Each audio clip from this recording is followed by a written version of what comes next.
जय माता दी। आप सभी का आपके अपने चैनल ज्योतिष ज्योति गुरु में बहुत बहुत स्वागत है।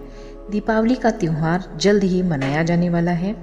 दीपावली के त्यौहार से पहले घर में रखी कुछ ऐसी चीज़ें जिन्हें कि आपको घर से तुरंत ही बाहर निकाल देना चाहिए, क्योंकि अगर वो चीज़ें आपके घर में रहेंगी तो माँ लक्ष्मी नाराज हो जाती हैं और वे आपके घर से प्रस्थान कर लेती हैं। तो जान लेते हैं वो ऐसी कौन सी चीज़ें हैं जिन्हें आपको घर से तुरंत ही बाहर कर देना है। 24 अक्टूबर को दीपावली का त्यौहार मनाया जाएगा। इस त्यौहार को बहुत ही धूमधाम और उल्लास के साथ मनाने के साथ ही हमें माँ लक्ष्मी को प्रसन्न करके अपने घर में आवाहन करना होता है, इसीलिए हम साफ सफाई करते हैं। लेकिन दीपावली पर घर में कुछ ऐसी चीज़ें जो कि हम घर में गलती से रख लेते हैं, उन्हें रखना बहुत ही अशुभ माना जाता है। इससे माँ लक्ष्मी तुरंत ही चली जाती हैं, नाराज़ हो जाती हैं। तो हमें उन चीज़ों को दीपावली शुरू होने से पहले ही घर से बाहर दे देना चाहिए या किसी ज़रूरतमंद को दे देना चाहिए, नहीं तो घर से तो बाहर निकाल ही देना चाहिए।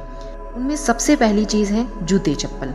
अक्सर घरों में देखा जाता है कि लोग फटे पुराने जूते चप्पल को भी घर में रख लेते हैं। ऐसे में ज़रूरी है कि दीपावली से पहले घर में पड़े जूते चप्पलों को घर से बाहर निकाल दें जो कि बिल्कुल फटे पुराने हैं। ऐसे चप्पल जूते किसी को पहनने के लिए भी ना दें। जो थोड़े सही कंडीशन में हो ऐसे ही किसी को देनी चाहिए। साथ ही अगर जूते चप्पल खुले में बिखरे हुए पड़े रहते हैं तो उन्हें सही से रखना चाहिए, किसी अलमारी में रखना चाहिए। ऐसा नहीं करने पर घर में नेगेटिव एनर्जी आती है और माँ लक्ष्मी की कृपा नहीं बरसती है। इसके साथ ही घर में टूटे बर्तनों को नहीं रखना चाहिए। हम लोभवश कोई बर्तन अगर टूट जाता है, किसी कप की अगर डंडी टूट जाती है, तो हम उसमें चम्मच करछी रखने का एक यूटेंसिल उसे बना देते हैं, लेकिन हमें ऐसा नहीं करना चाहिए। घर में टूटे बर्तन रखना वास्तु के अनुसार भी बहुत ही अशुभ माना जाता है। ऐसे में स्टील, प्लास्टिक, तांबे या फिर बेकार पड़े बर्तन जो भी हों, जो कि यूज़ नहीं आ रहे हों, उन्हें या तो किसी को दे दें या तुरंत ही घर से बाहर निकाल दें, कबाड़ में बेच दें। टूटे बर्तनों का प्रयोग करना बिल्कुल भी नहीं चाहिए, यह बहुत ही अशुभ होता है। तीसरा है, घर में कोई भी अगर देवी देवता की मूर्ति खंडित हो गई है तो उसे भी घर में नहीं रखना चाहिए। घर के पूजा स्थल पर ऐसी मूर्तियों के होने से वास्तु दोष बढ़ जाता है। ऐसी मूर्तियों को दीपावली शुरू होने से पहले ही जल में प्रवाहित कर दें। घर में नई मूर्तियां स्थापित करें, इससे माँ लक्ष्मी प्रसन्न होती है।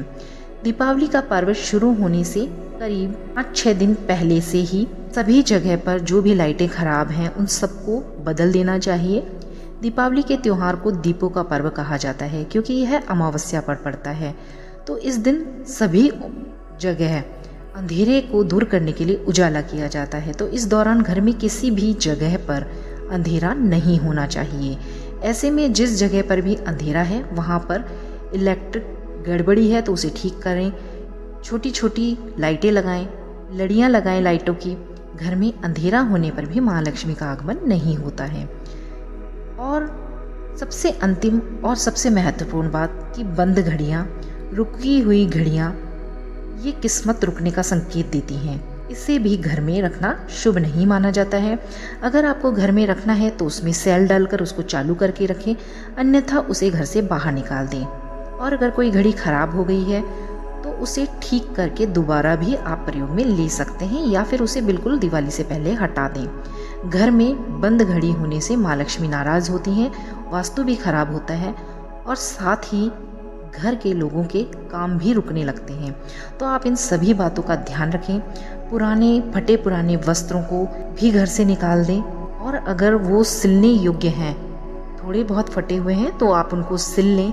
जैसे कहीं से टाँका अगर उधड़ जाता है, सिलाई निकल जाती है तो उसको आप सही करके पहन सकते हैं, लेकिन फटे हुए कपड़े ना पहने। पुराने कपड़े आप पहन सकते हैं लेकिन फटे हुए कपड़े आपको नहीं पहनने चाहिए।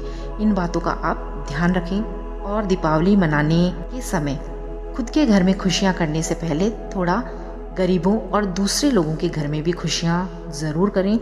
उनको ज़रूरतमंदों को कुछ मिठाइयाँ, फल, गरीब बच्चों को पटाखे, ये सभी आप प्रदान करें जो कि खरीद नहीं सकते हैं।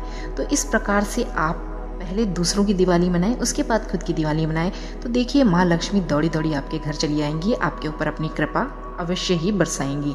इन सभी बातों को ध्यान रखिए और दीपावली का पर्व बहुत ही धूमधाम और खुशियों के साथ अवश्य ही मनाएं। इसी के साथ आप सभी को दीपावली की फिर से हार्दिक शुभकामनाएं। आप सभी की दीपावली मंगलमय हो। इसी मंगल कामना के साथ आपसे विदा लेती हूँ और वीडियो आपको थोड़ी बहुत भी अगर आपके लिए उपयोगी लगी हो, पसंद आई हो, तो चैनल को सब्सक्राइब करना, वीडियोस को शेयर लाइक करना बिल्कुल ना भूलें।